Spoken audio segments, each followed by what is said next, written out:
gamers. Hello. Hello, Sluggazins gamers. Hi, gamers. What's up, guys?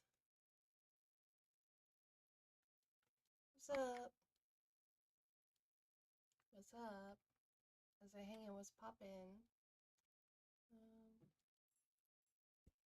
Okay. Alright. We are going to be playing a new game. It was released recently. I've been waiting for it to come out. It's called Sister Other Paranoia by Nyara. And I remember reading blog posts about like the story and stuff. I remember when it got announced to be a visual novel. And now we're playing it. And I only know what the premise is, like, you know, what's been publicly available. I have not had it spoiled yet. Probably shouldn't say that. But I will be playing it today. And yeah, I'm excited to see what's up with this guy. What's up with this guy and his ephemeral sister, right? What's so good about this sister anyways? What's so good about this little sister? We'll find out. Well, she's cute. But so am I. So, yeah, let's go ahead. What the frick? Why is your boob not receiving? Stop!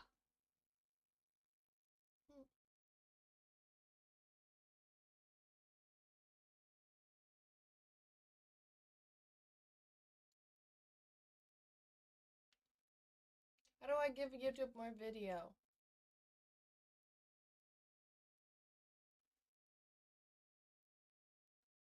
How do I give it more video? How do I give YouTube more video? Send out a signal. Do you receive my echo? My life is a party, my home is a club. I party like a rock star, party like a rock star. What the fungus tungus Hawk Tel Aviv Tua? Hawk Tel Aviv Tua. That's a new one. That's a new one. That's a good one. I'll give you that. Welcome to the stream, Secretive. Also, you're the first chatter, so you get the first chatter award. Yay! We be giving awards out. I am going to kill your family, and the cops won't believe you when you say it was me. This is not a threat. I know where you are. You could run, but you won't get far.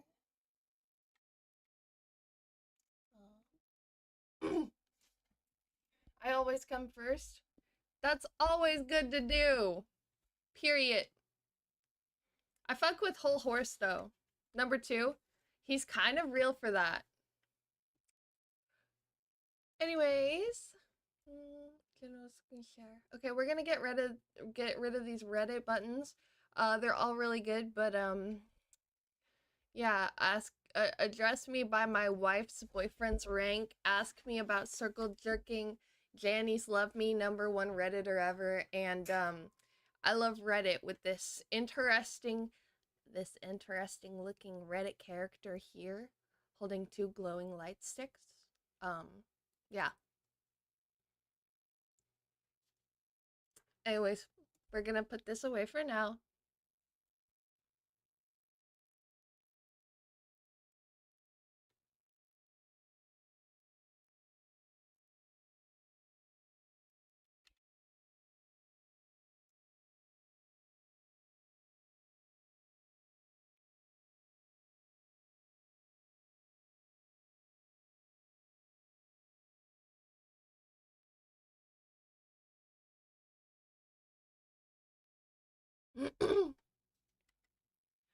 I'm going to kill your family, and the cops won't believe you when you say it was me.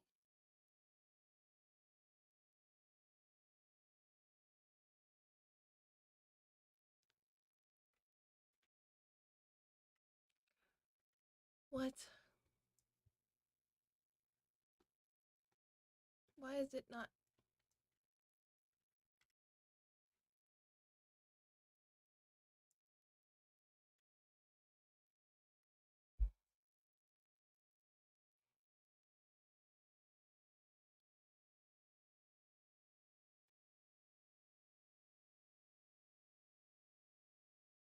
What the frig?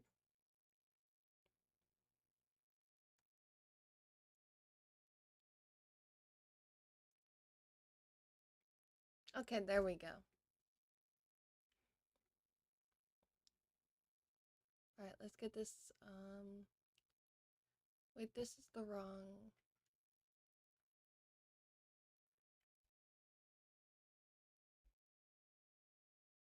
Is this the right one? Oh.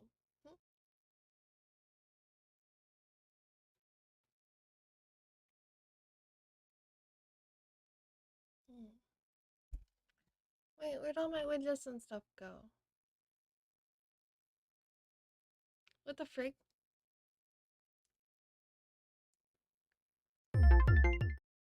Hi. This is it, right? Yeah, hand cam, I guess, for some reason. For some reason, it was under freaking hand cam. So we're gonna get rid of video capture device. I am going to kill your family, and the cops won't believe you when you say it was me. This is not a joke. I know where you are. You can run, but you won't get far. Dude, this man was causing a general ruckus all around Albuquerque, and he was removed from Albuquerque. I am going to kill your family, and the cops won't believe you when you say it was me.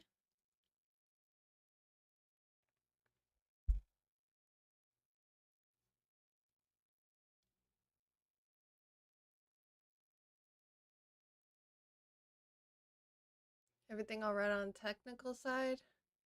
I don't know. Ask your mom. Yes, we're about to start the game. Okay. Alright, let's just go ahead and get some of these shit fucking dockers out of the way. What? What? You know what? Because I don't actually want to receive... I'm sorry, you ask genuinely out of concern and I respond with your mom. Ask your mother. Ask your mother. What was his name? Not Hideo Kojima. Play my Hideo games. It was...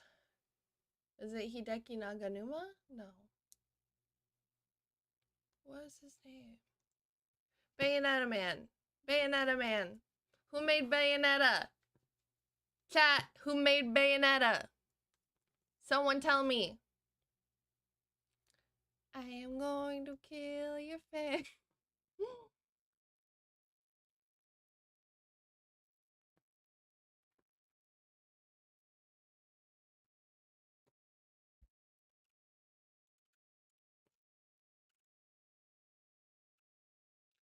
Hideki Kamiya, thank you.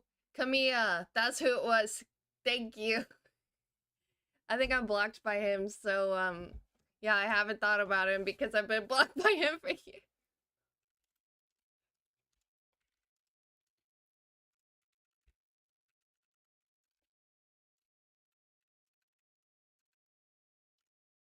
Okay, let me put my e-beggar link.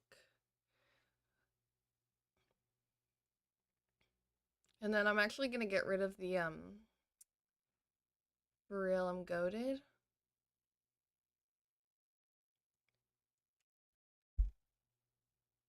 What did I do? Oh, I tweeted at him in English. That's what I did.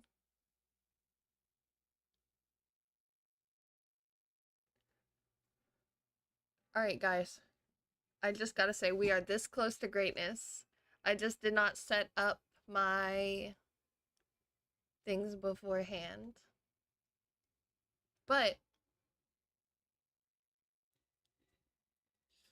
a duplicate. Okay, there we go. We can go ahead and start. He blocks everyone, Lemo. Yeah. Especially, well, I don't think he blocks everyone. You just have to follow his rules. Alright. New game. But I think the rules are incredibly strict. Like, no tweeting in English.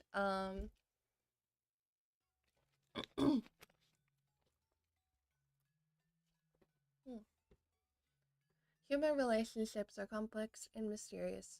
Even a guy like me occasionally gets approached by someone. Like him. Just some random boy from my class, but he clearly had something going on to strike up a conversation with a misfit like me, someone much lower in the social pecking order. I could see right through people. It's like their emotions speak directly to me. The guy started up an ordinary conversation, saying that he just wanted to be friends, that we should hang out, submitting to social mores, only occasionally letting our true feelings slip is what enables people to coexist in society. Behind his words, a faint buzz of anxiety. I gathered he'd been ostracized from his friend group for some reason. When shunned by the pack, humans, just like any other animal, take it as a shocking blow. This guy wanted to prove to himself that he still had societal value, but his pride prevented him from finding someone to talk to. So he hummed in on me, telling himself he was simply being a good guy, talking to a poor, friendless kid. Don't come to school tomorrow. No, he wouldn't say that to this guy. He doesn't like this guy. Part of him knew all along that he was using me, this supreme gentleman, as a distraction. Oh wait, guys, let's turn the volume of the game up. Hold on.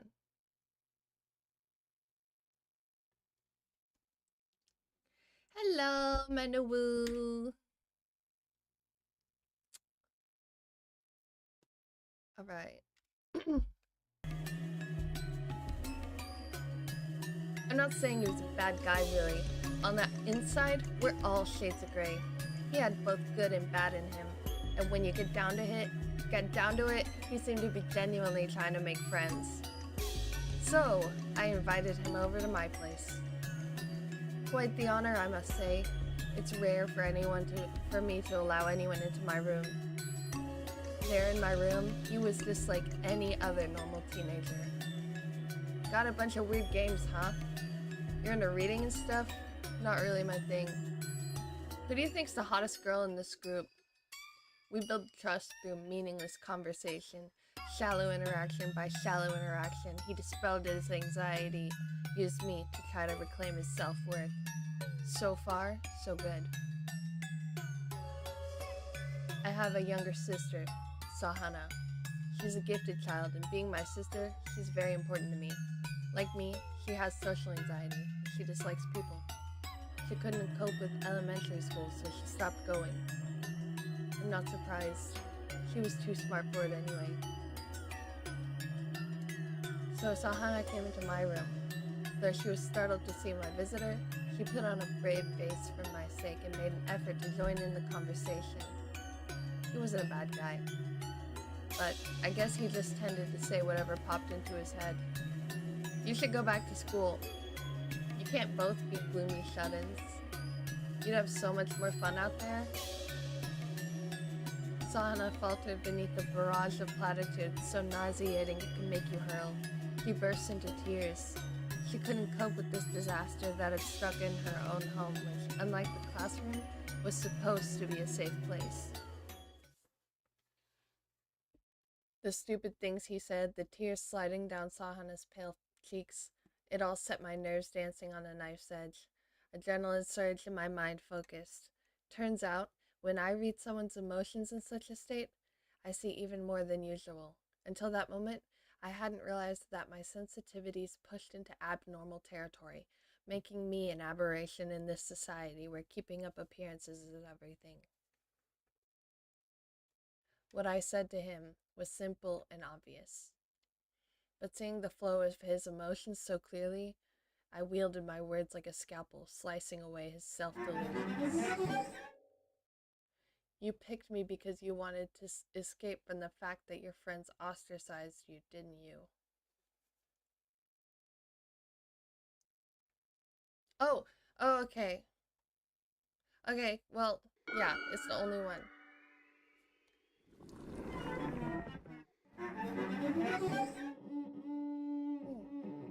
Oh, okay. You struggle to hide the fact that all you want is to be popular. Thought you'd schemed your way into the inner circle, found some scraps to claim, but then it all fell apart and now you're screwed, huh? You act tough and fake that smile, but you have no confidence in your own abilities or appearance. I bet your inferiority complex is what caused your friends to ditch you. This one seems the most this one seems particularly venomous. So we're gonna go with it.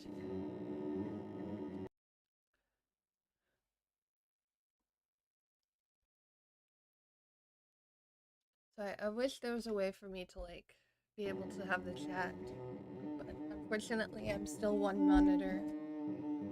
Oh, okay, so I guess you click all three of them too?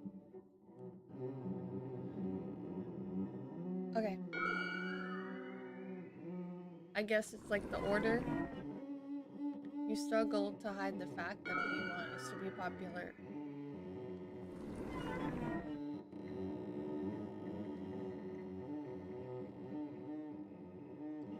His eyes rolled back into his skull.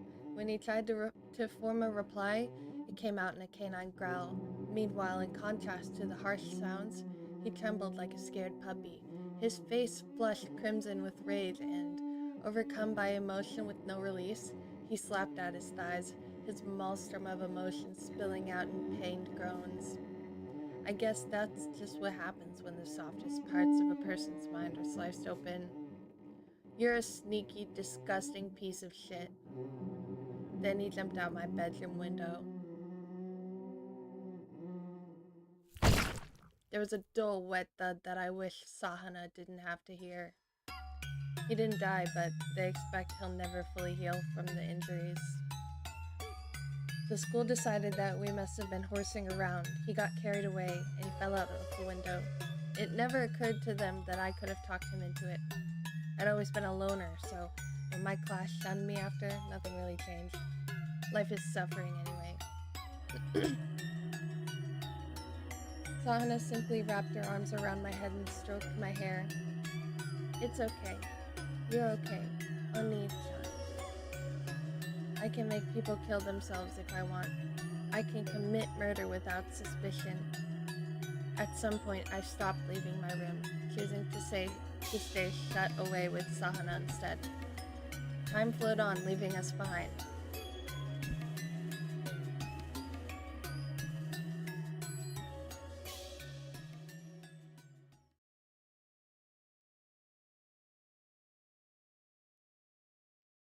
Open your phone? Yeah, I mean, that seems like the most obvious solution, but I have it now. Damn. Don't want to waste water. Oh my goodness.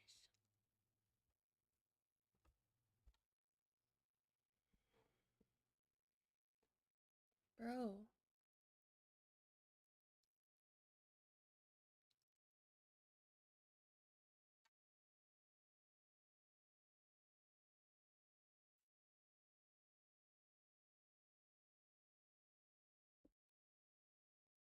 I'm a sick man. I'm a sick, twisted, disgusting, fucked up, dark man. Who do I think I am? Dostoevsky? Besides, everyone's sick in this day and age. They're all slaves to social media likes, penning their misses in giant underground of the internet. Not that the real world is any better. I detest both the online and the off. I hate it, hate it, hate it, hate it, hate it, hate it, hate it, hate it, hate it, hate it, hate it. It's so mentally draining to be so negative all the time. Time to think about something a little more constructive. Shall we put on a little background music? Music can influence your mood, you know. I do have a sophisticated side as well. A cultured appreciation of the art. I'm a 6'7".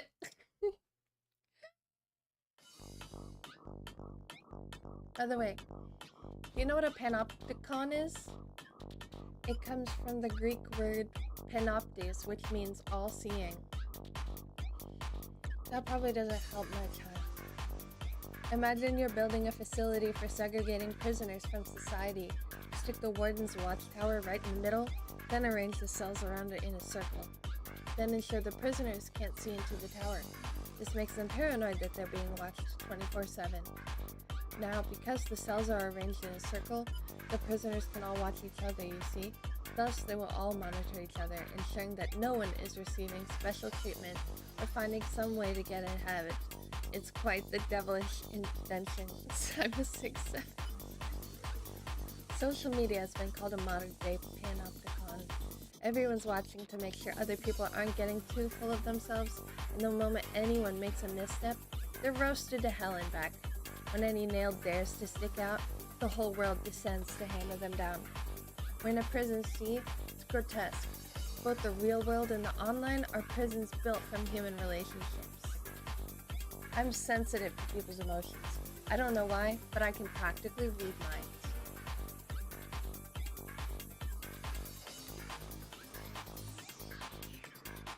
Oh. So it doesn't really work over the internet. I'm just armchair theorizing there. Still, since I base my inferences on the same kind of information I can usually gather in person, I'm pretty confident in my analyses. Let's take a look around this prison. Let's see the phones. The guy posting selfies who thinks he's got Riz. Oh, okay, yeah, let's see. The corporate drone posting his minor day grievances.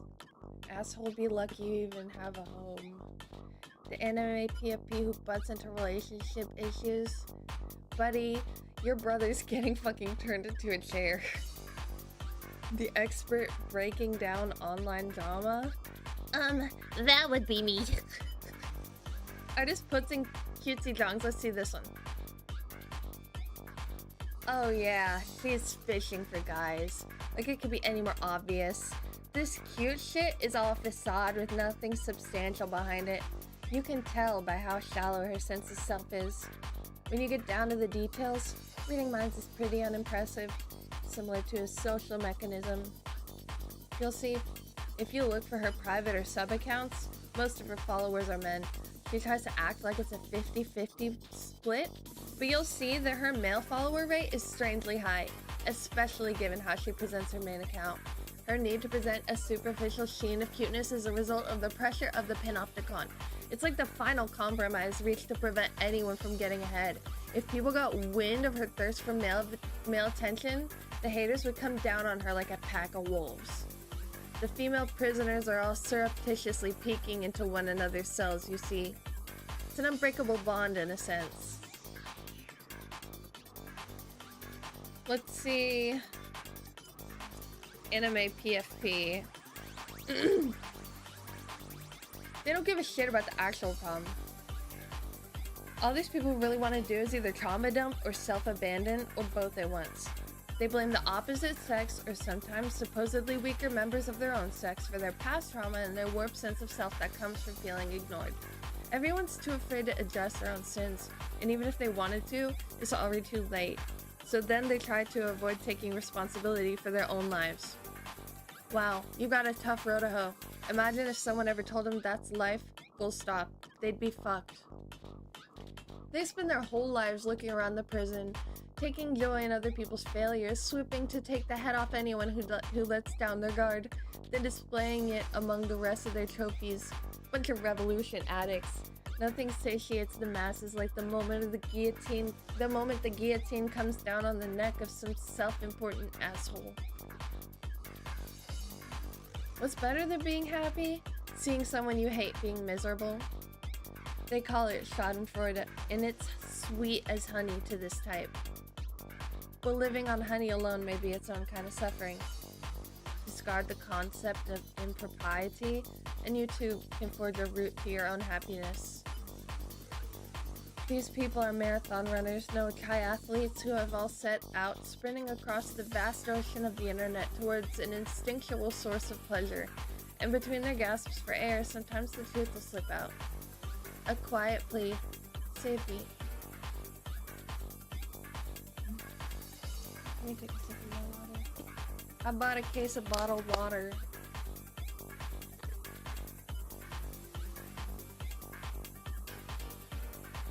Look at all those iPhones. Look at those things. Let's get to the Samsung.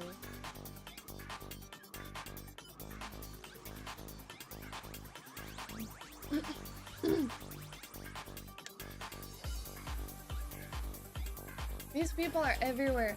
I know at least one in my social circle who fits the description. They're the proverbial frog in a well. Though unfortunately, unlike the frog's perspective, the unpleasant gravity well of social media is vast indeed. I wonder, does the self-important frog not even attempt to make a jump for the outer world because it's happy reigning over this vast little kingdom in the well? It's more efficient to survive on slimy bugs at the bottom of a deep, dark well than to suffer under the law of the jungle in the unpredictable, unknown world outside. If we're talking meanings, there is none. Like the nighttime croaking of frogs, they speak on things they know nothing about. Ribbit, ribbit. They're loud enough that you can't quite ignore them, but they have little other effect, either positive or negative, though perhaps they call their friends to them. Ribbit, ribbit. Usually it's the male frogs that are the accomplished singers, and the females captivated by the sound are drawn to them. But as for the human frog's song, well, you've heard them. Still, keep denying the meaningless and eventually everything becomes meaningful. I mean, even the frog in the well can provide some type of distraction. Those who drink? It's not for me, but I guess some people live like that. Those who drink, those who pink, those who blink. I might grab a beer, I don't know. I figured let me get through this water. Wow, look at all the likes he gets for posting photos of himself. This is a guy with frizz, by the way. His hair is dyed a crazy color. You'd think he's trying to draw attention with it, right? Wrong. It's a warning color, it's there to scare people off. I can forgive you for thinking he has the opposite intention. I mean, look at the numbers he's getting. You might consider him an attention seeker, and that's part of it. But it's really about selection. He's sending out a message. Hey, I'm someone to keep your distance from. I only want to associate with people who really get me. Wait, no, that's so real, though. That's so true. I only want to associate with people who respect me, you know? I don't know. I guess in the world you have to experience all types of people, but I already do that. I just want to see less. Someone with more confidence who's comfortable in any company wouldn't go out of their way to look so garish. He's just repainting his head in the color of the moment. Look, the poems he posts with his pics are so cringe. There's no art in this lifestyle. He's just desperate to convert his youth into money and cash shit before it runs out. That's why he only seeks out similar-minded men who live in the moment and vapid women who flock to his fleeting star. He offers up this period of life where one's youth alone confers value to the devil of lookism. And how will he get out of that Faustian bargain? Every day is riddled with anxiety and the fear of aging. But it's not like he can do anything about it, so he shoves it deep down and carries on. This temporary popularity is his escapism, which makes it all the harder to break free from. Let's see the corporate drone.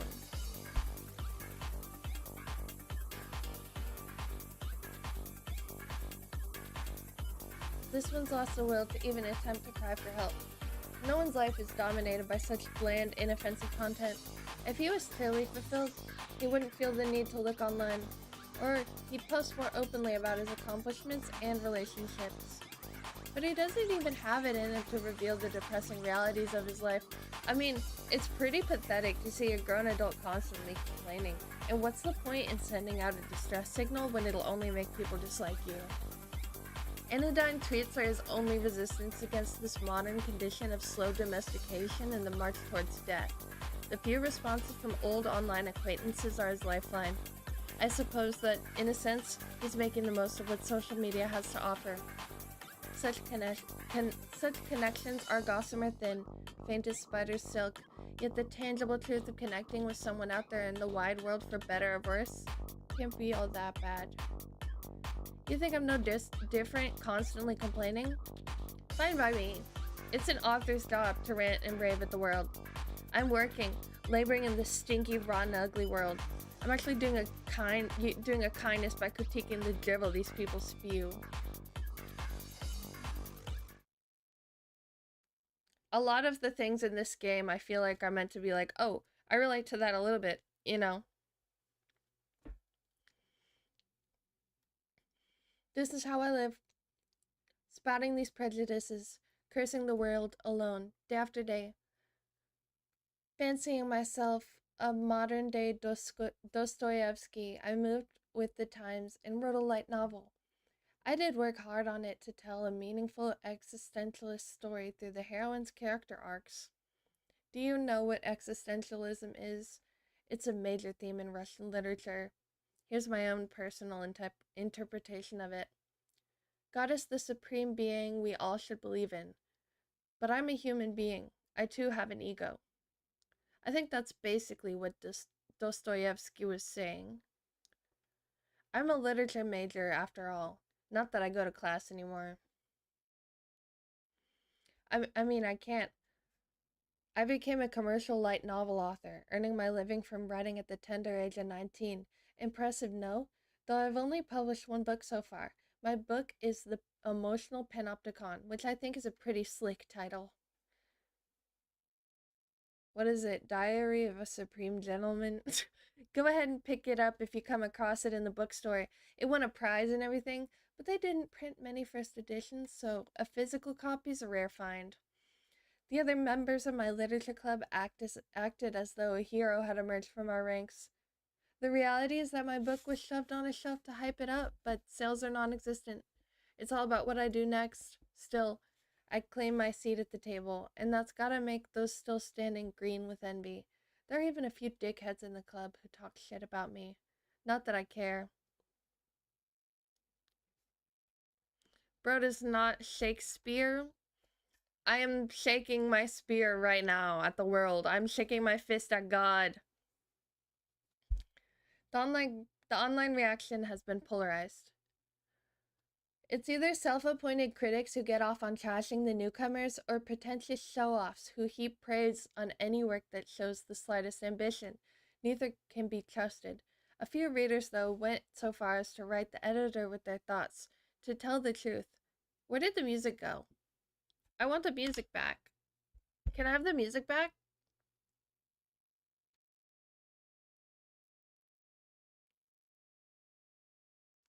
This is just a lot of reading right now, which is fine, but I want music. Breaking news, Slug declares war on God. Guys, no, actually, I'm declaring a war on banks. So basically, what we're going to be doing is we're going to all be taking out our money at the same time. And if we do that, we're going to prank the banks, because think about it. They're going to be like, whoa, why are so many people here? That's crazy bones. It's a good thing we have enough money. And then everyone is at the bank getting their money. It's like, surprise! I wanted you guys all to meet here. I'm gonna go grab another water bottle. I'll be right back. Should I grab a beer?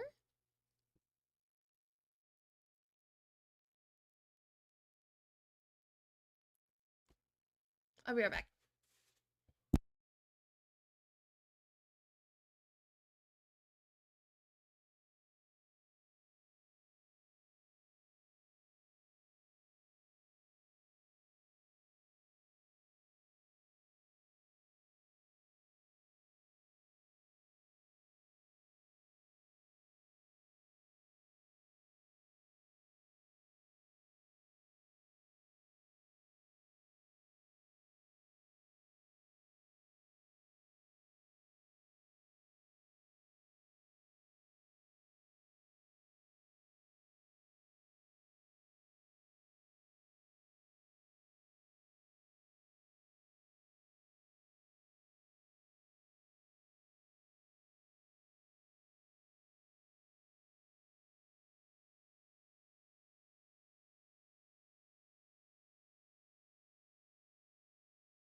Hi, gamers. Sorry, I wanted to leave on a funny face. I wanted to leave on a funny face. Anyways. Dude, if I was like sticking a bottle cap to your head when I give you magic powers. Wait, hold on, let me see. Yo! I just shot a hole straight through my wall. Ah, she's back, Scatter! And he's coming!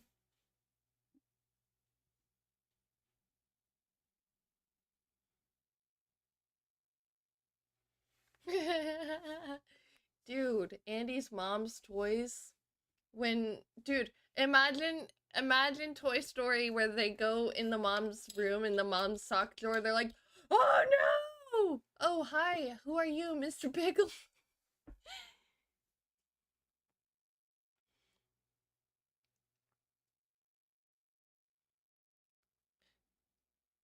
You paying for that wall? Actually, life hack, if you move out of the house that you break a hole in, then you don't have to fix it because the new house won't have a hole in it. Let's see how long the bottle cap will last on my head. Excuse me. Fuck. What's this thing? Switches it on. It vibrates?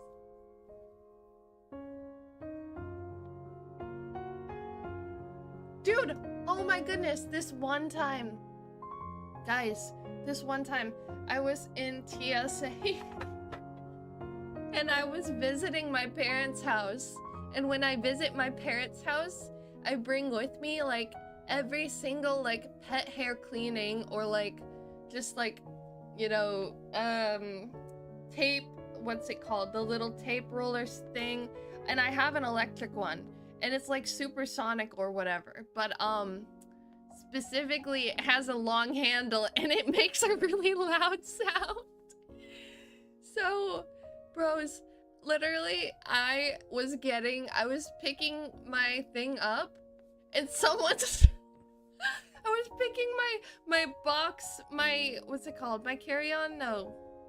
My checked luggage. Yeah. I was picking up my checked luggage and oh my god, you guys.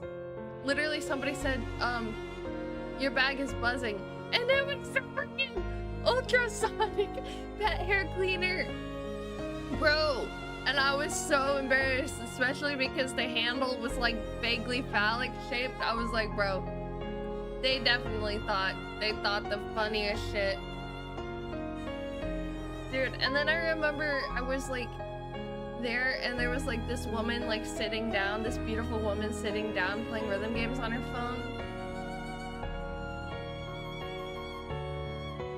Alright, let's go ahead and turn this volume down a little bit on this piano music. This is just some YouTube piano music. Alright.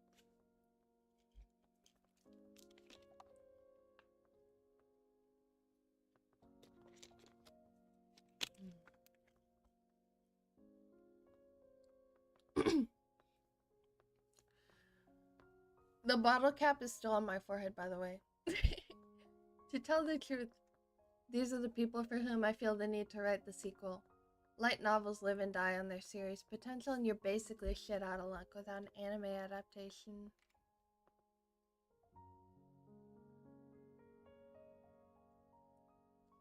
Let me go ahead and like change the color to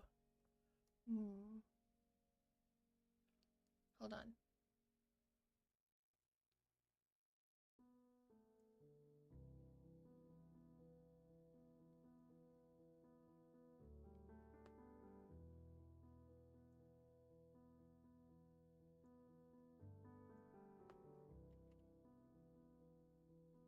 Did that do anything?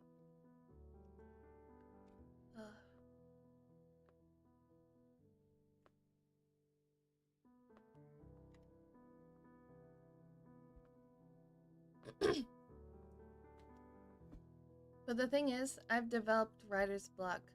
The envy of my fellow literature club members is too much. It's made me disgusted with people. And since I'm officially an author now, I've got all kinds of people kissing my ass online. People care way too much about stat. Oh, my bottle cap fell off my forehead. Now I'm gonna lick it. When Shoko anime? As soon as my studio gets built, the studio is in progress. It's getting built. Okay? Dude, I hired a bunch of workers from the magical forest. Like, I illegally contract them. This building breaks every single code in the books.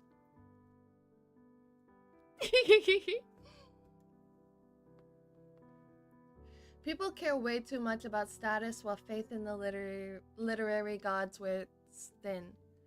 Which brings me to existentialism. As much as I want to make my offerings to the gods of the arts, I'm only human, and sometimes humans just aren't feeling it. I'm sure Dostoevsky and Kierkegaard, damn, I don't know who that one is. Okay, felt the same way too. The Renaissance induces a shift of perspective from God at the center to man. Viva la Renaissance. Viva la Renaissance. I want to visit Russia. I feel like it'd help me regain my faith in the arts. I'd love to see the snow.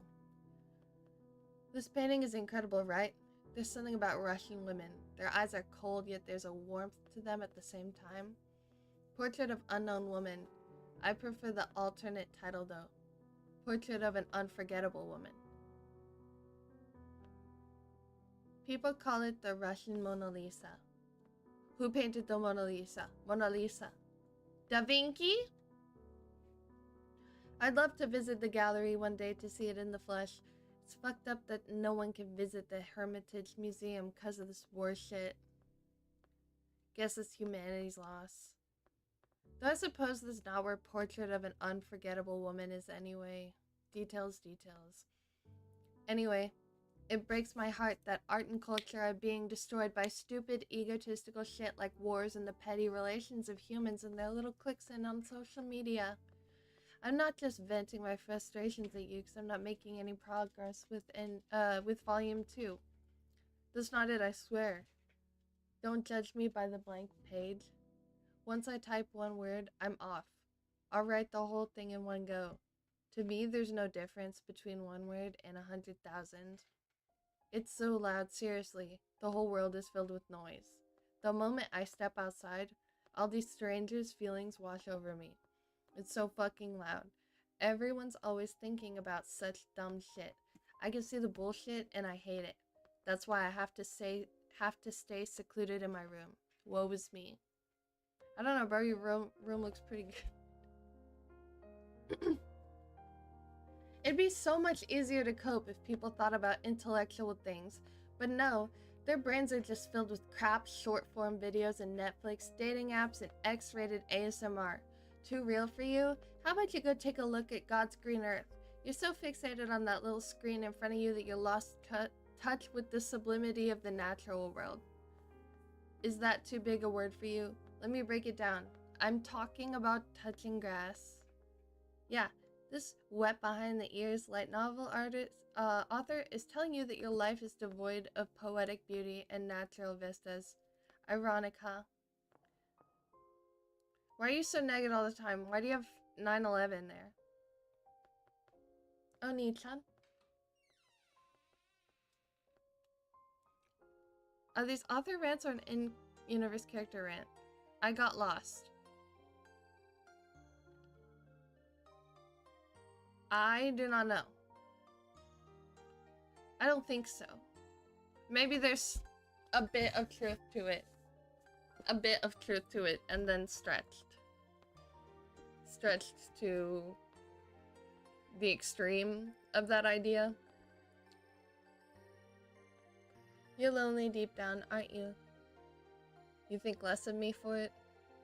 No way. I love you. Thanks. But I don't like to see you miserable. That's just how it is for authors. No creativity without pain. Oh, let me turn this music off. No, that's not the reason. You're intoxicated by your own noble suffering. You've made misery your identity to the point that you're lost without it. You know that life is hard, so you intentionally make it harder for yourself because you think that'll let you run away from other, bigger problems. You're hardly one to talk when you refuse to go to school. It's not that I'm running away from school. I want to be with you, Oni-chan. Always and forever. Really? She's right that I'm running away from something. But aren't we all? People can't deal with reality 24/7. By that virtue, I became a warrior the moment I submitted my light novel. I'm not hiding in the literature club room, joining a wound-licking circle jerk. I'm on the battlefield, armed and ready, preparing for my next skirmish. You're coming up with excuses in your head, aren't you? Can my sister read minds too? You blame yourself and you blame other people, and then your mind goes off chasing excuses. But truly weak people don't even look for excuses. Somewhere deep down, you're trying your best to have compassion for yourself and other people. That's what gets you stuck thinking in circles and brings you down. It'd do wonders for that depressed self-consciousness of yours if you'd just let it all go.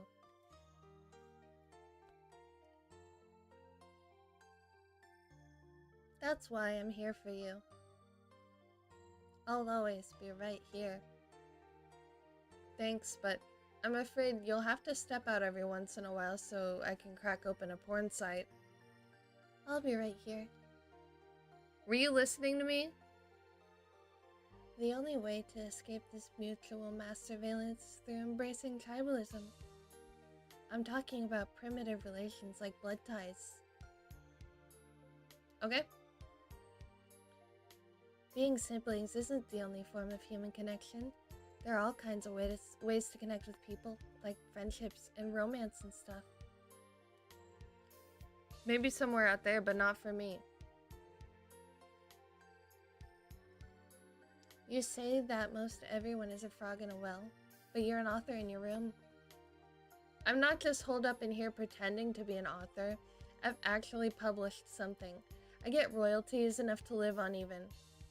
Then it doesn't matter that you're not writing. You can be happy if that's what you want. My only joy is in sublimating misery. Pat her head. Okay. Thanks, Sahana. You're welcome, Oni-chan. Till death do us part. Till death do us part, I guess. Then how about we die right now? Oh. Okay.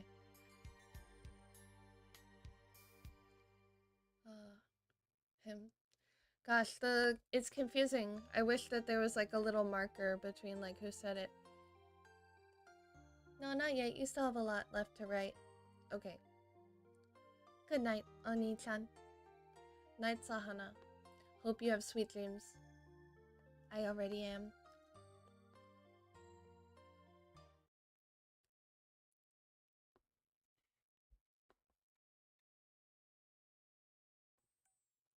Confusing creature.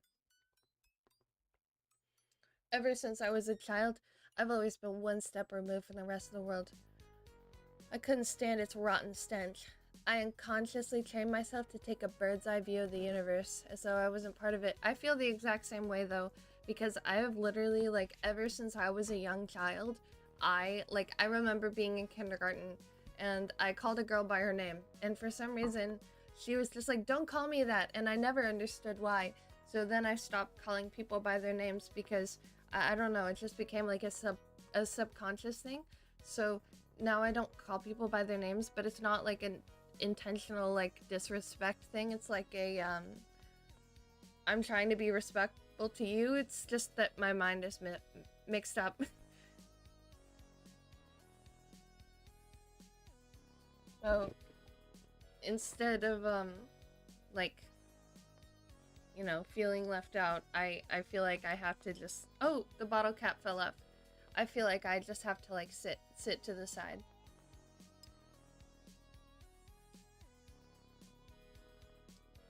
And how did I see my parents? A pig and a kappa. 2 bundles of vanity wrapped up in the stereotypical trappings of middle age. Okay, but her titties are big as fuck though. My father, a pudgy white-collar worker who throws his weight around to hide the fact that he has nothing going for him beyond his position at the company. My mother, a nympho who drains her husband's meager earnings, still desperately seeking flattery from men despite being old and washed up. Dude, she's not washed up. I mean, look at those... Dude. Oh. Even though they rip each other to shreds day in and day out, they stay together for the sake of appearances, leaving my sister and I caught in the middle of their disputes. Okay, but that's so real though, like, the parents be like fighting as fuck and then they're like, okay, alright, now we gotta go into the store, we gotta go to church, so you have to behave and you have to, you know, not piss me off because it's your fault. But then also, like, at the same time, they're like, oh, we have to stay together for the kids, you know? And the kids are like, please divorce. But at the same time, they're both like, oh, I'm going to divorce you and I'm gonna take the kids and you're abusive. But it's like both of them. Well, to be clear, they don't try to drag us into their shit. They're just constantly at one another's throats. Still, neither ever found the courage to take the kids and leave. The endless, repetitive routine of it bores me. I'm wondering why they're even alive. What are they living for? For Dad, the list seems to be working, drinking, and betting on the ponies. Mom hoards trinkets and sleeps around. But a designer bag or a winning ticket isn't gonna fill the emptiness inside. That's a process, something you work at your whole life, not something you just achieve one day. Fortunately, they're the kind of people who want to save face in front of the kids, and it only creeps them out when I say such things to them. So pathetic.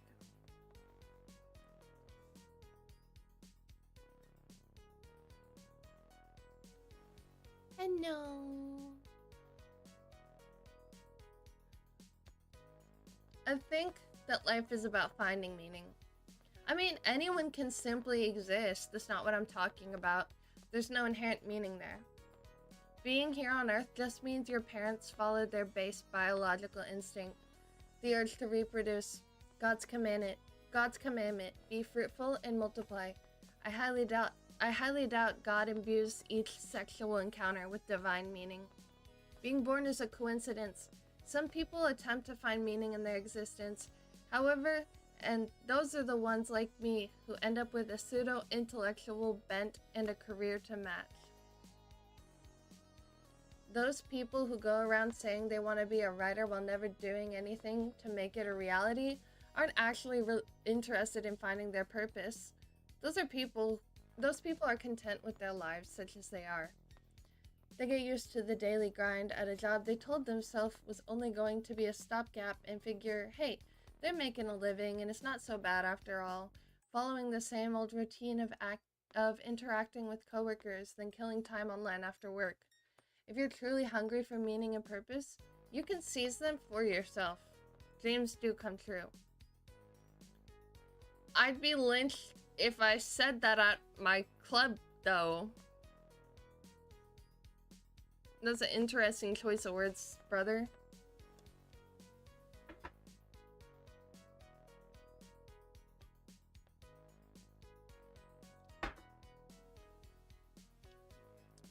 I'm a member of my not overly impressive university's literature club. I figured it was a place where things would be a little quieter for me. Let's take a peek into the minds of the wannabes in the club room. This MC is insufferable, but I feel like that's the point. Like, he always goes on these long diatribes where it starts as something that you generally do agree with, or maybe something relatable, but then it just kind of grows into, like, this bitterness, and it's like, you know, it's definitely interesting. I've spent so much time thinking about people's reasons for living that I can pretty much read the mind of anyone I've had a few interactions with. In fact, I can practically hear their inner monologues as though spoken aloud. Let's see this woman. She has an aversion to men, like a germaphobe to germs. Thus, She reads books that have gender as a central theme. She takes pleasure in the consistency and routine of the club meetings, sharing her insights into these works as well as her own thoughts on her pet theme. Her identity now revolves around delivering her insights on how a work depicts women, whether they want to hear it or not. She loathes toxic masculinity and is highly critical of any perceived vulgar talk from club members or people online. People neither respect her nor fear her, though. They've simply started avoiding her because she's a pain in the ass. Once someone responded that gender wasn't the only theme of a particular work, and she angrily shot back that they clearly hadn't understood the author's intent. Being overly conscious of the differences between men and women only narrows one's worldview. I do generally believe that, though. Follower count isn't just a number, but she feels beholden to the people whose attention she's garnered with her provocative rhetoric. Her success is modest, but it is success nonetheless, so she's based.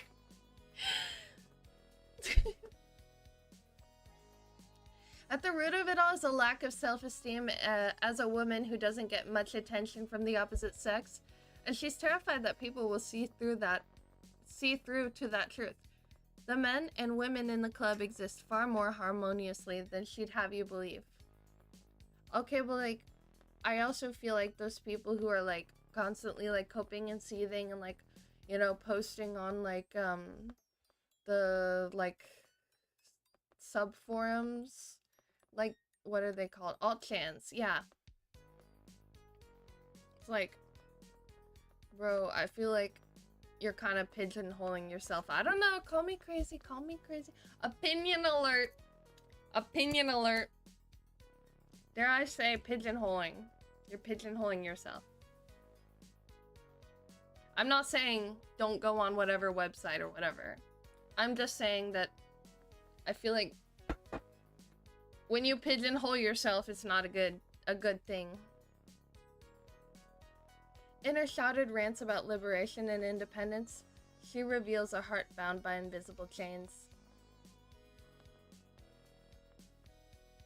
A girl who loves literature, but loves being a literature girly even more. In high school, she was one of those forgettable girls with a few prospects, but on entering college, she found her niche as a reader and suddenly shot up in popularity. If you can really get into it with her over whatever the club is reading this week, you'll be seen as the popular guy. So the guys spend their dull days trying to impress her, with more than a few falling for her along the way. But she's a little anxious. She knows that her value is extremely localized. She's got to seize the next opportunity as soon as it presents itself, and she's here with the aim of using her current popularity as a springboard to find a man and lock down her life.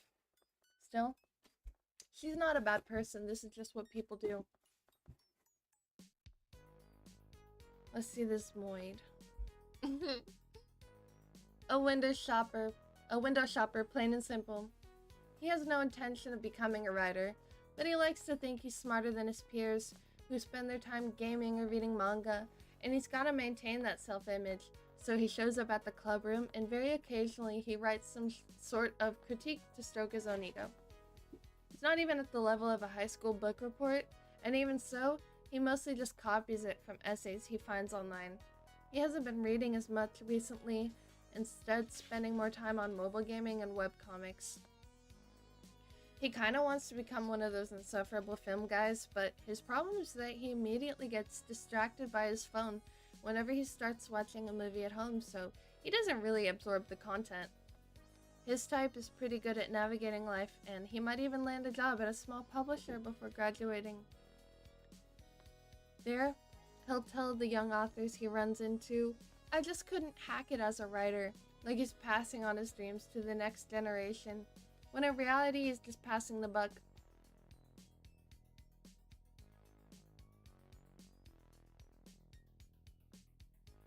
Number D. He likes literature, writing, criticism, and hanging out with a group, and he participates in it all up to a point, but his heart isn't in it. His critiques are fine. Literature grads aren't exactly in high demand, but I expect he has a decent chance of finding employment. He's pretty much got things figured out, but he's not driven, and he has a complex about that. Sure, he wants to be a writer, but he doesn't have the passion to devote himself entirely to the craft. Given the chance, he'd much rather go out with his friends. When we're making a zine, he might pull an all-nighter for it. He skates by on this level of commitment. The other club members generally like his writing, but we all, including him, know he's not good enough to be published. Vaguely, he had hoped that even so, maybe he could become a writer, that with his natural ability to get by, he might unexpectedly slip through that gate. But little by little, precisely because he's perceptive, he realized that the drive possessed by the real ones is nothing like this. And so, despite thinking of himself as the kind of guy who can do anything he puts his mind to, he's given up on the idea, knowing that he'll never be able to dedicate himself to something to the exclusion of all else. That's so real, though. He'll graduate with a mixed bag of happiness and unhappiness, toppled with a heaping helping of existential dread about a life filled with mediocre accomplishments and the rare fluke of a solid showing, yet with no clear game plan. I suppose that's all you can expect from the average university student anyway. Yes, I'm qualified to judge. Don't forget that I made it past the gatekeepers. I'm a published author. Last but not least, there's a guy at the back of the room cultivating a gloomy aura. The one with the unsettling look in his eyes. He's a real character, but the truth is, he's just your average wannabe. Another young guy dreaming of being an author and a critic. Whenever I'm successful, he directs his oppressive envy at me like a laser, and it burns. Hayakawa? His name is Hayakawa. Written with the characters for Cold River. Oh, he's fine as fuck though. This guy is as icy as his namesake. People used to ironically call him Sensei because he pompously criticizes others despite not having achieved anything himself. That all ended when my book was published. Now I'm Sensei. It's hard to tell whether he's glad the nickname is gone or whether he liked having his superiority acknowledged, even in jest. He burns with envy toward anyone he thinks has gotten ahead of him in life. Every day he compliments me on my work. It's so obnoxious. I want to quit the club, but now that I'm an author, it just feels awkward. That's the only reason I'm still here.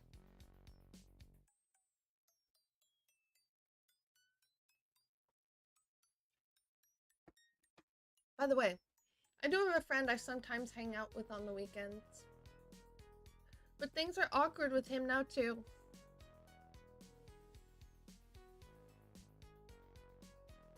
He's the most normal normie who ever normed. We were never joined at the hip or anything, but I've known him since elementary school. Sometimes we don't hang out for a few years, but we always seem to come back together. You know that kind of relationship, right? Yes, I do. And I almost had my childhood best friend move to my city, but then she got a job opportunity somewhere else. But I was like, oh my god, reunion. But not like the childhood best friend that I was like mourning the loss over like months ago. That ship has sailed, unfortunately. He seems to be working hard to line up a job for after graduation. That's the type of thing that makes him a normie, you see. A normal person walks around wearing clothes because normal people don't get naked in public. We plan to meet up soon to celebrate my book's publication. Why is everyone around the MC hot as fuck? Seriously, everyone's sexy as hell. Well, it won't be much of a celebration.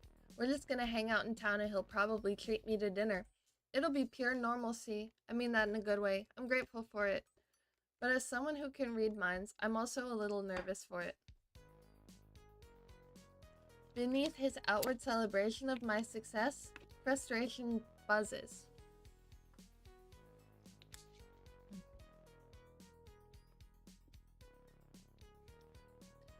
He's desperately trying to suppress the fear of being surpassed by his friends. He doesn't know how to feel about the fact that I'm getting money and recognition. I'm stacking while he's dealing with the stress of job hunting. But what can you do? It's another interpersonal struggle, albeit of a different kind from what I have with Hiyakawa.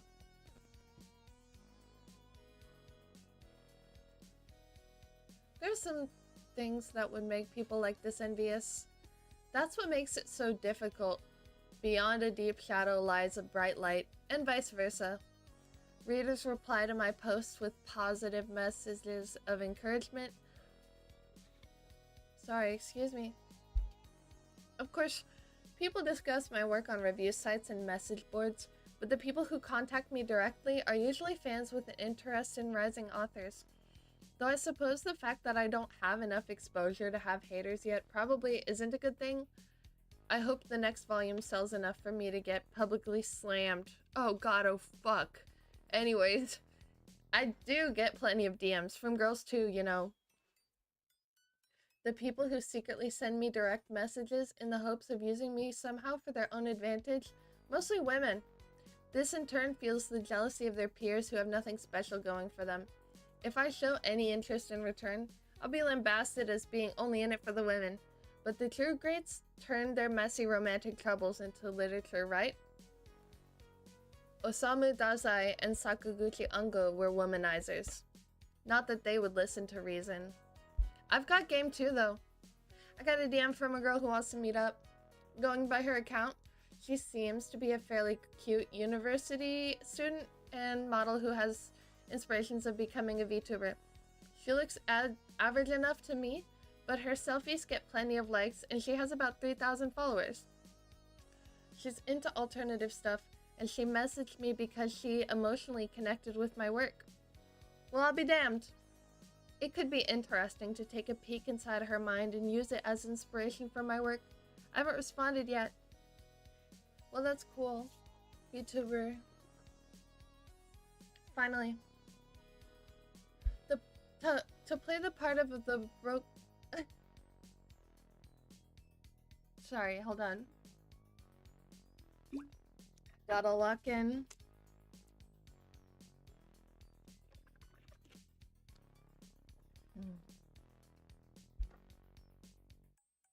Finally, to play the part of the broke student, I have a part-time job working the night shift at a convenience store. That's all I felt up to. The store is surprisingly quiet at night, though it's a comparatively good time of day. The work itself is strenuous. Every day, I find myself wanting to punch the manager in the face. The only reason convenience store managers across the nation are still alive is because night shift pays slightly higher. That's why I haven't killed him. So there's this girl, a tall girl, with eyes like honey and jasmine. Sometimes she blows smoke and your cigarette smoke in your face in the break room. And you call that love. Not because it is, but because you want it to be. Because you're so goddamn lonely, so unable to bear the roaring loneliness in your ear. Your shift manager's like telling you something, I don't know. And then suddenly it happens. But you don't feel it. The box cutter blade 2 inches deep in your arm, but you don't feel it. Shift manager's in your ear screaming at you about how shift manager and screaming at you about how he always knew that this was going to happen, and the janitor will forever hold it against you for staining his clean floors. Fuck, I forgot the rest of the lyrics to that song. Go to the hospital, and your mom's eyes are the most tired, worried kindness you've ever seen. I don't know. Go to a treatment facility or something. Then there's this old man with eyes like rough cut pine. You don't smoke, but you go out for smoke breaks, befriending those who do.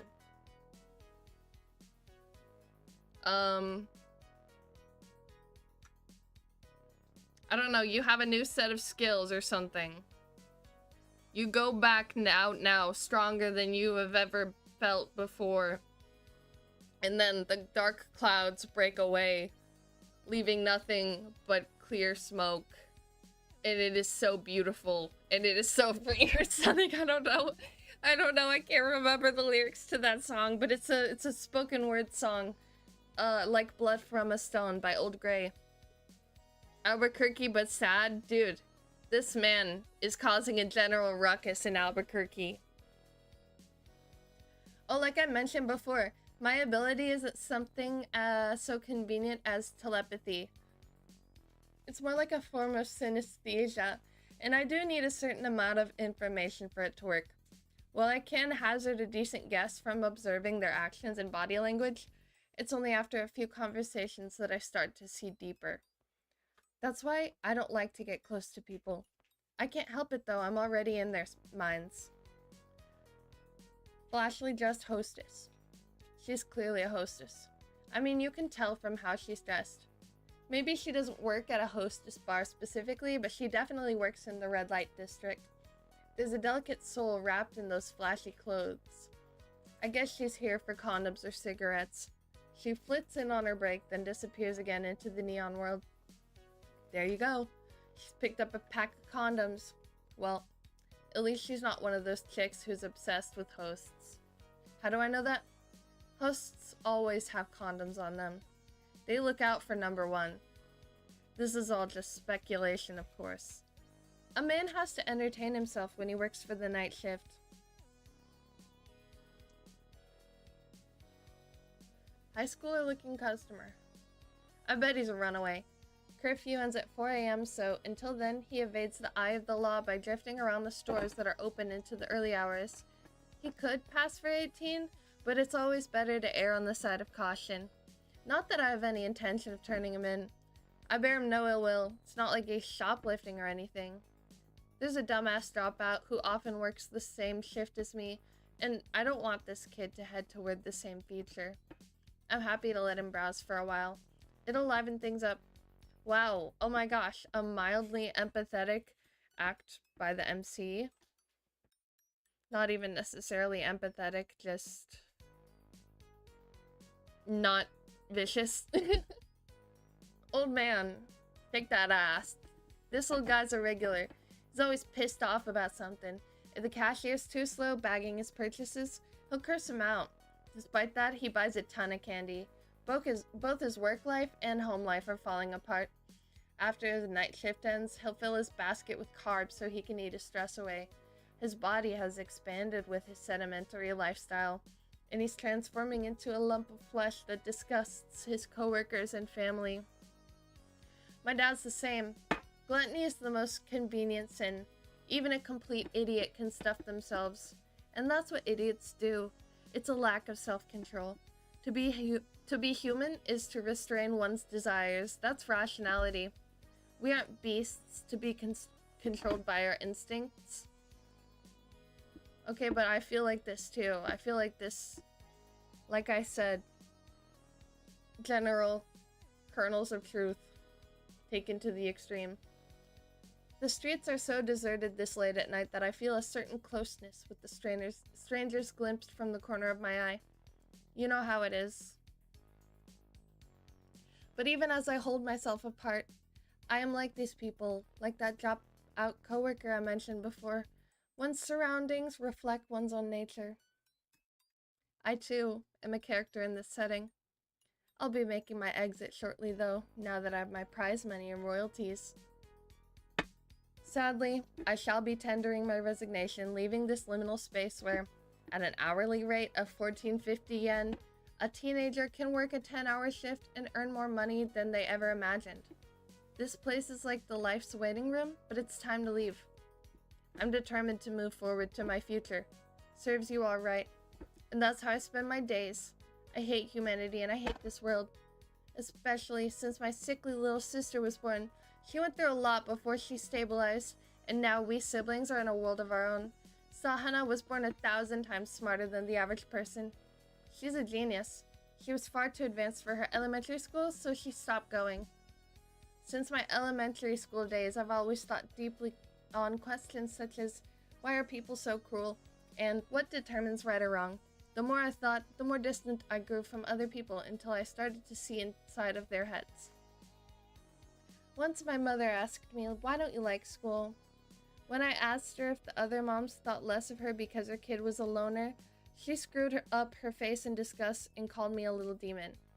But I'd asked the question in good faith. I'd heard the concern buzzing behind her words, and I'd simply wanted to help.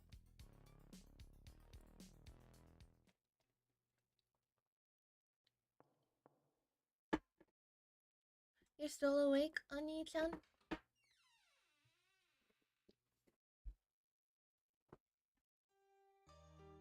At the sound of my sister's voice, I finally became aware of the time. Nighttime is for sleeping, you know? It's the middle of the night, the witching hour, when the whole world slumbers, except for me. I feel bad for keeping Sahana up too, but I don't think she minds. Since neither of us goes to school, the time kept by those in the outside world doesn't really apply to us. There's no point in forcing ourselves to adhere to the logic of a world which we are not part. Sahana only mentioned the time as a conversation starter. She wants me to pay attention to her. Twisted as we may be, she still wants us to play at being a happy family. Plus, kids find it fun to be up late while everyone else their age is tucked in bed getting a good night's sleep before school the next day. They follow their parents' and teachers' orders, going to school even though they'd rather not, already being conditioned into wage slavery as they learn to wake with the dawn. It's idiotic. They have no idea how much quieter and more enjoyable the world is at night. Bro's like very, very stuck in his ways.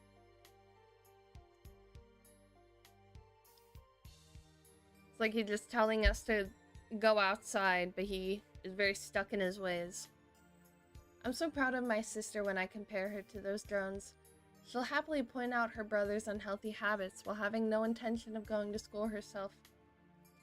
Oni-chan, you're mocking people in your head again, aren't you? No, I'm not. Actually, I was thinking how proud I am of you. It's okay. You justify yourself by looking down on people who live normal lives. No, I don't. And even if I do think along those lines, I'm not looking down on people, I'm just stating facts. You'd be lost without me. That goes both ways. We're two shut-ins together. If one of us left, that's the whole world gone. You can't really say you're living if there's no one else around. But we can say we're alive in a world with only each other? I don't know, but we're living more than we would be if we were completely alone, I think. Though only barely. But I'm okay with that. I'm fine with that too. I'll always be here. My sister is always cynical, yet also always earnest. She's such a weird girl, but that's fine. If she were normal, she'd probably hate her older brother. Plus, she'd be up in the daytime and going to school. She'd set some awful alarm and it'd wake me up too, but because she'd be the good girl doing what she was supposed to, my complaints would be irrelevant. That's how neurotypicals exclude people like us before they can even notice us. Those cruel, cruel people. We're just me, Oni-chan.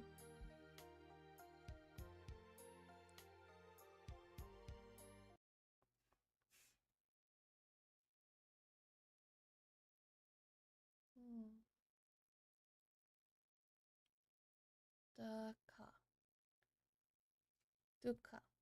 The truth at the foundation of Buddha's teachings. It means that life is suffering.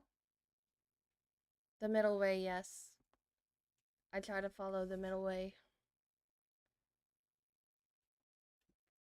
Which is hard because if you have autism, you usually tend to group a lot of things like black and white.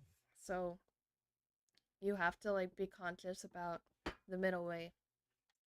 I'm a fan of Buddhism. I see it as a religion of resignation. It's like, this is the way the world is. Get used to it. Things are never going to be how you want them to. Suffering is the core of life. Any moment without pain is a bonus. You live with the assumption that nothing will go as planned, finding happiness in the rare occasions when it does.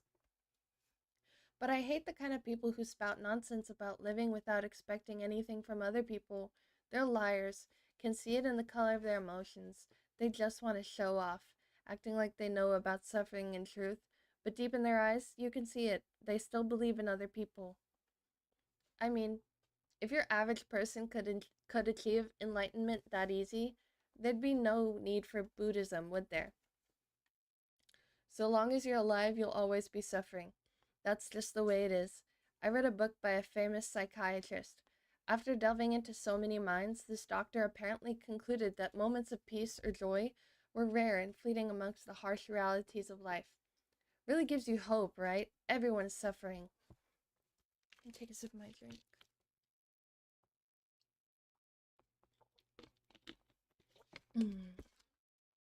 Now, I'd really rather not, but it's time I made some human connections in this shitty world.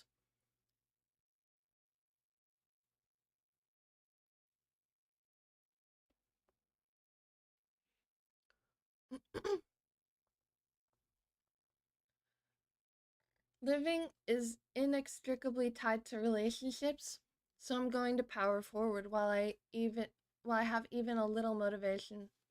As much as it pains me, experience is necessary sustenance for creative work. To live is to suffer. Now, where shall we go?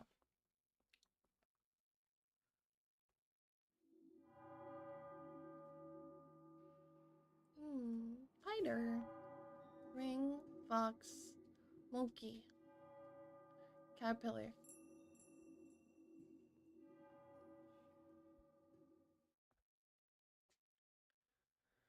I'm a caterpillar, always hungry. I'm a caterpillar, always feeding. Yes, and soon I will be entering my chrysalis in order to transform into my final butterfly self. Yo, Hasuya, still haven't fixed your posture, huh? You look like a hunchback. I'm seeing my buddy for the first time in a while. If I described us as bros, it'd give the impression that we're closer than we really are. It'd be more accurate to say we use each other, two weirdos together, yet to pretend to be normal. Every now and then, we get together to hit up the otaku stores. It's been our thing since middle school, but now that we're at different universities, our interests have drifted apart, and we only hang out every few months or so. Still, our connection has proved resilient, so I suppose in the end we really are bros. Nice to see you haven't changed, Igusa.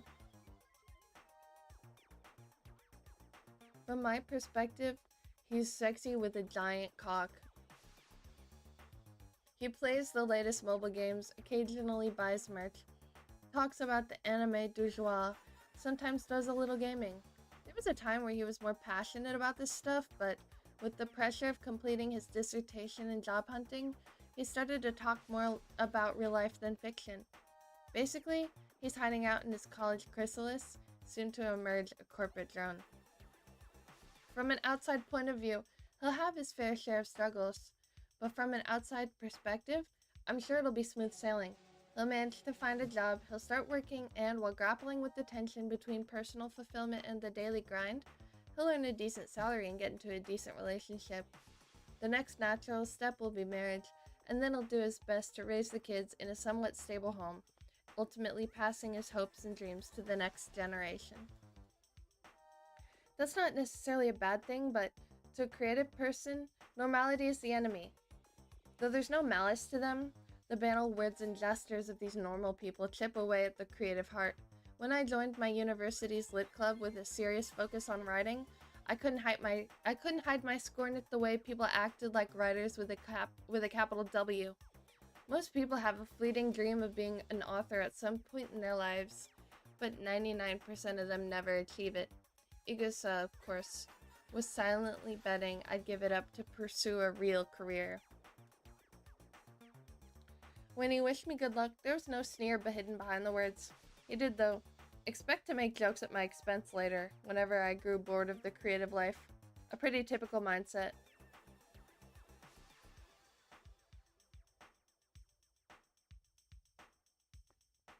How'd that turn out for him? There's something awkward about him today. While he leers at an anime girl keychain in an otaku shop, he's surreptitiously gauging my reaction. In my presence, his actions resemble a caterpillar's crawling, wriggling grotesquely around the ground. His mind is overcast. The average person is easily swayed by power and authority. To a regular college guy with job hunting worries on his mind, a published author who won a debut prize is, in terms of hierarchy, up in the stratosphere. Inferiority, jealousy, envy, it all blends together in a confusion of murky emotion. A sludgy, dirty gray, like when you mix together all the paints on your palette. He's fallen into the stagnant murk. You'd think upon seeing his friend again after so long, he'd greet me with congratulations on my achievement, but he couldn't do it. His blended pride and guilt torment him over his inability to celebrate his friend's new start. The disparity between his emotional turmoil and his attempts to act natural remind me of a caterpillar's wiggling, twisting walk. What anime have you been watching lately, Igusa? Anime? Oh, this and that. He's being vague. His emotions are shifting into fear. Desperate to protect his own self-esteem, he breaks into a cold sweat. He is afraid to voice his thoughts on anime and manga, to reveal his preferences to an author. He dreads coming across as shallow or leaving a vulgar impression. How about you, Hasuya? I'm more about books these days. Yeah, I figured. You're an author now, after all. The sense of invincibility felt by university students is a complex thing. You've graduated high school and officially become an adult. You're tasting freedom for the first time. The web of your relationships grows. You can stay out past 10 p.m. without getting yelled at. You can drink and smoke at your own discretion. It's like that feeling you get in an RPG after you finally finish the long-ass tutorial, when the map opens up and there's an entire world to explore. He must have felt like he could do anything, and he must have been deeply wounded to discover the vast gulf between that sense of power and freedom and the realities of life, yeah. Freedom breeds inequality. The popular kids breeze through life, the gaps between him and his peers widens. He goes on social media, and he finds some guy he remembers as a fellow outcast who has gone viral with his shorts. All the while, his insecurities and biases relentlessly hollow out his still developing soul. Igusa is desperately trying to prevent his pride from taking a beating. Up until now, he's had the upper hand between us, being the one looking for a real job. In comparison, I was the wannabe writer working the night shift at a convenience store. If my books never went anywhere, I'd be cast out into the world and left to rot in dead-end part-time jobs. By then, Igusa would be moving forward as a gainfully employed member of society. I chose this path, so I didn't care, but my chancy lifestyle put his mind at ease. Igusa's not all that clever. I expect his university life is at best mediocre. I rarely read any hint of self-confidence from him. There's an anxiety, like he's trying to convince himself of his own validity. That's what it's like to be a waste of space, and at the same time, a sense of relief. At least I'm doing better than Hasuya, damned to be part-time hell forever. In the hierarchy of fellow failures, being able to scrape by as an office pleb becomes a form of identity. Basically, he's freaking out because the tables have turned, and he's no longer the one looking down on me from his safe space up above.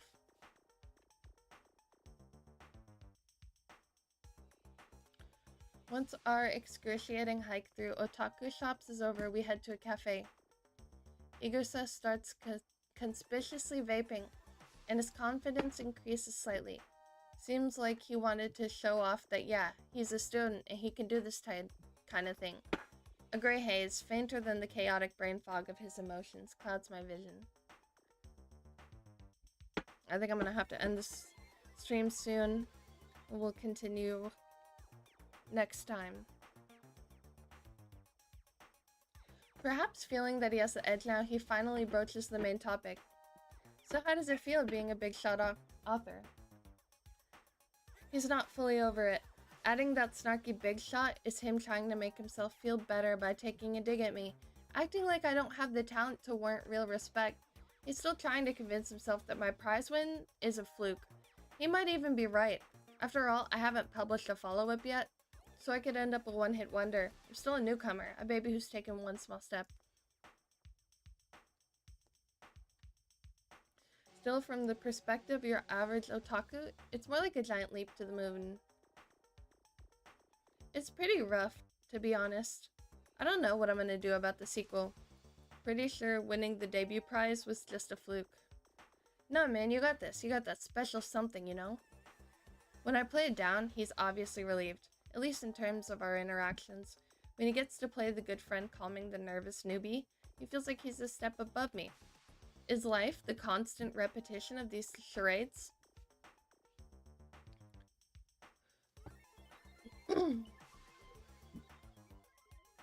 Hey, you're the one who writes those long, passionate posts where you get all philosophical about the realitat of moe anime. Actually, that reminds me. My lit club's putting out a design soon. Why don't you contribute something? Are you serious? No way, I can't submit something like that. I just write whatever pops into my head at the moment. He's right about that. His posts are slapdash trash, not even worthy of polite praise. Still, people online are probably impressed by their sheer length. People like to go herring off after a few pursuits, and this dabbling shoves their face into their own limitations. Through this process, they transform. Dude, I cannot keep reading. Okay, we're gonna go ahead and end the stream, guys. Thank you so much for watching. Next time we're gonna continue more. This game's pretty interesting. I want to finish it before I give you guys a full opinion, but it has a lot of text. It's pretty decent though. I like the art. Alright guys, thank you so much for watching, and I will see you all later.